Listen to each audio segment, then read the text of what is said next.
Bagi kebanyakan pecatur, ending kuda adalah sesuatu yang sangat sulit dipelajari. Namun tidak, ending kuda justru adalah teknik ending yang paling mudah dipahami jika Anda tahu teorinya. Pada diagram, putih memiliki pion sentral yang siap dipromosikan. Selain itu, rajanya juga sangat aktif membantu pion tersebut. Di sisi lain, raja hitam terasing jauh dari pusat permainan. Praktis hitam hanya bisa mengandalkan kuda untuk memaksakan remis. Sekilas kita semua akan percaya bahwa hitam telah kalah, sama seperti kita percaya bahwa Hello Kitty adalah kucing padahal bukan. Di sini terdapat dua teori penting saat kuda berhadapan dengan pion sentral, dan kedua teori ini senyata hukum gravitasi. Anda siap? 1. Kita bisa memaksakan remis melawan pion sentral di baris keberapapun pion itu berada, selama kita mampu meletakkan kuda di petak yang berada tepat di depan pion tersebut. 2. Jika kita tidak bisa meletakkan kuda di depan pion, maka paling tidak kita harus mengontrol petak di depan pion. Permainan akan tetap remis. Berdasarkan teori ini, kita akan dengan sangat mudah mengetahui hasil akhir posisi ini. Jika Anda perhatikan, kuda mampu berpijak di petak depan pion, yakni kuda ke F7, skak. Dan ya, berdasarkan teori, permainan telah remis. Namun demi kepentingan pembelajaran, mari kita membuktikan kebenaran teori ini. Katakanlah sekarang putih melangkah, raja F6. Kuda ke D6, mempertahankan kontrol terhadap petak di depan pion. Jika raja E5, kuda kembali ke F7, skak. Raja F6, kuda ke D6. Dan permainan hanya akan berputar-putar seperti ini sampai selamanya.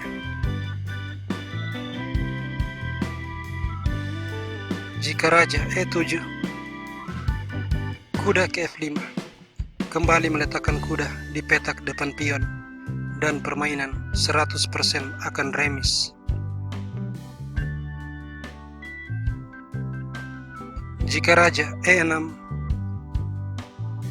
kuda E4, jika raja ke E5, kuda G3, raja F6 berusaha untuk mengusir kuda.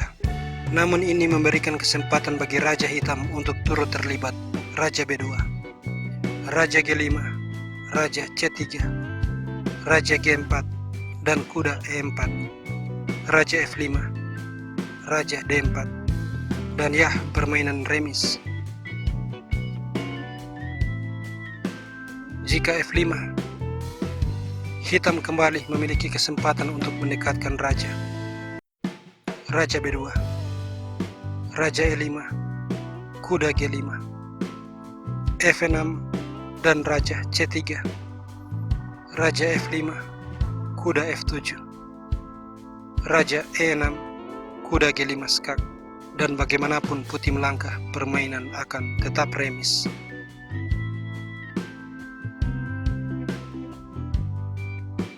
Dalam kasus pion kuda, remis hanya akan terjadi jika kita mampu meletakkan kuda di petak depan pion.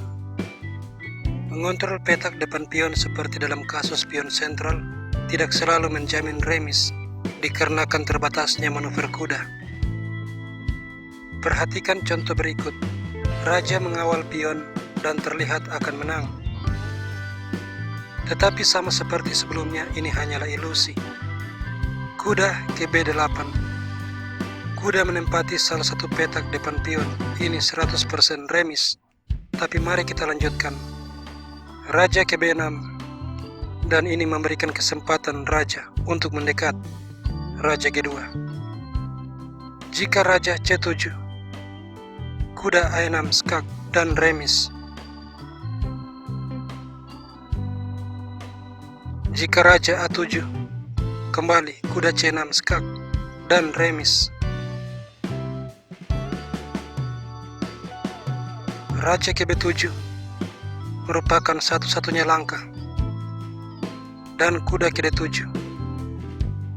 Raja C7 mengusir kuda. Kuda ke E5, B5, dan kuda ke C4 mengontrol petak depan pion. Raja C6, kuda ke A5, skak, Raja C5, dan Raja F3. B6, Raja E4, Raja B5, kuda B7, Raja A6, kuda C5, skak, Raja B5, kuda B7, Raja C6, kuda ke A5, skak. Dan tidak ada cara bagi putih untuk mempromosikan pion. Permainan akan berakhir remis. Menghadapi pion benteng, kembali teorinya sama. Jika kita mampu meletakkan kuda di depan pion, hasilnya akan remis. Tetapi jika pion telah berada di baris ketiga, atau dalam hal ini dari sudut pandang hitam baris ke-6, seperti pada diagram, dan kita tidak mampu meletakkan kuda di depan pion,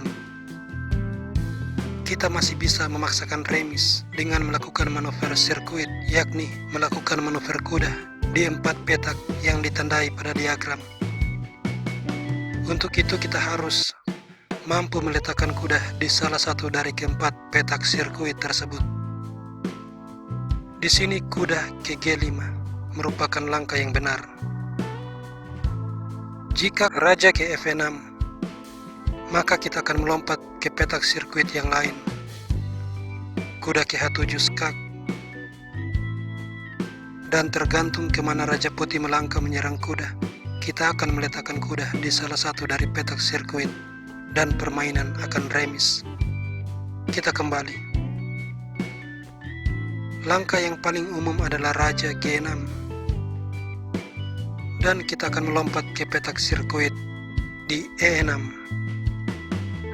Poin utamanya adalah jika putih sampai memajukan pion ke H7, maka kuda ke F8, skak, sebuah forking, dan remis tidak terelakkan.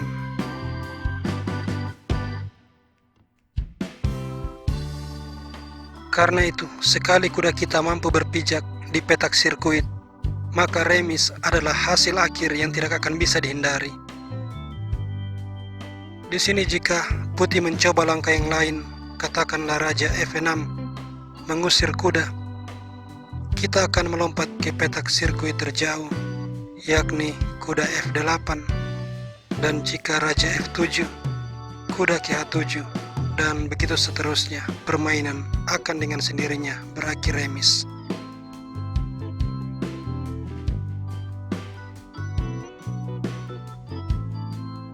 Dalam kasus pion benteng di baris kedua, atau dalam hal ini di baris ke-7, mustahil bagi hitam untuk memaksakan remis tanpa bantuan raja. Karena itu dalam kasus ini kita akan melihat skenario paling umum untuk memaksakan remis melawan pion benteng di baris ke-7. Pada posisi ini kita memainkan kuda ke G6, mengontrol petak promosi dan membangun barikade yang membuat Raja Putih harus berjalan jauh untuk mengusir kuda. Jika Raja D7, kuda F8, skak, dan remis. Jika Raja E6, kembali kuda F8, skak, lagi-lagi remis. Karena itu, Raja D5. Dan ini memberikan kesempatan bagi raja kita untuk maju membantu kuda. Raja C3, Raja E4, Raja C4, Raja F5 menyerang kuda, kuda H8, Raja F6, Raja D5, Raja G7, Raja E6, dan jika raja makan kuda, Raja ke F7, stalemate, dan ini adalah remis.